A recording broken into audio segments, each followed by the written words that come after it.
Good morning students. अब मैं आपको सांवले सपनों की याद पाठ के 5वें प्रश्न का उत्तर समझा रही हूँ। इस पाठ के आधार पर लेखक की भाषा शैली की 4 विशेषताएं बताइए। उत्तर। इस पाठ के आधार पर लेखक की भाषा शैली की विशेषताएं निम्नलिखित हैं। नंबर 1, भाषा स्पष्ट और बोलचाल की भाषा है, छोटे वाक्य हैं, संपन्न शब्दावली है। 2, लेखक की शैली चित्रात्मक है, कृष्ण के वृंदावन के वर्णन में चित्रात्मक शैली का वर्णन है।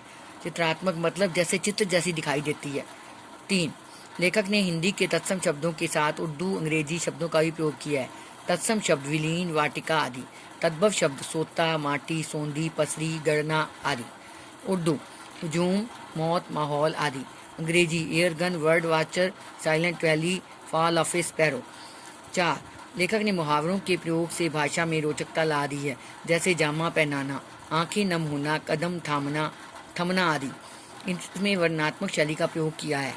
प्रश्न 6, इस पाठ में लेखक ने सालिम अली के व्यक्तित्व का जो चित्र है उसे अपने शब्दों में लिखिए। उत्तर।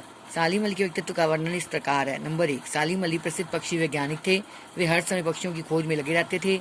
नंबर 2, सालिम अली घुमक्कड़ प्रवृत्ति के थे, सभी उनके भ्रमणशील और यायावरी से परिचित थे। यायावरी मतलब जादूगरी। नंबर 3, सालिम अली पर्यावरण की सुरक्षा के प्रति सचेत रहते थे। देश के लिए एक बार वे पूर्व प्रधानमंत्री चौधरी चरण सिंह से तत्कालीन मिले थे। नंबर 4, सालिम अली नैसर्गिक जीवन जीने वाले व्यक्ति थे। नंबर 5, सालिम अली हिमालय और लद्दाख की बर्फीली जमीन पर पक्षियों की वकालत करने वाले थे। 6, उनका जीवन की ऊंचाइयों में अटूट विश्वास था। प्रश्न 7, सांवले सपनों की याद शीर्षक की सार्थकता पर टिप्पणी कीजिए। उत्तर। यह संस्मरण लेखक ने प्रसिद्ध पक्षी वैज्ञानिक सालिम अली की मृत्यु से उत्पन्न हुए दुख और अवसाद की घड़ी में लिखा है। उसने इस दुख को सांवले सपनों की याद के रूप में लिखा है। यह शीर्षक सालिम अली की स्मृति को समर्पित है, अतः पूर्णतः उचित है। यह शीर्षक आकर्षक और मार्मिक है।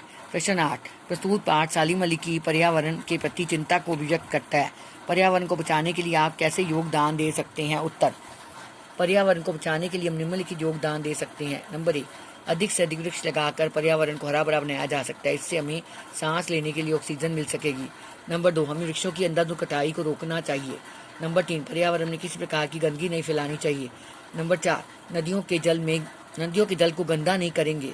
नंबर 5, पर्यावरण में अधिक शोर नहीं करना चाहिए, तेज संगीत या प्रेशर वाले हॉर्न बजाने से बचना चाहिए। नंबर 6, प्लास्टिक से बनी वस्तुओं का कम से कम प्रयोग करेंगे। नंबर 7, पर्यावरण के प्रति हम लोगों में जागरूकता फैलाएंगे। प्रश्न 9, D.H. लॉरेंस और सालिम अली में क्या समानता थी? बच्चों, ये कई बार क्वेश्चन आया था, ये इंपॉर्टेंट है। उत्तर 1, वे दोनों पक्षी प्रेमी थे। नंबर 2, वे दोनों प्रकृति प्रेमी थे। नंबर 3, वे पर्यावरण की रक्षा करने वाले थे। नंबर 4, उनका जीवन खुली किताब की तरह था। बच्चों, सालिम अली के सारे प्रश्नोत्तर आपने याद करने और लिखने हैं।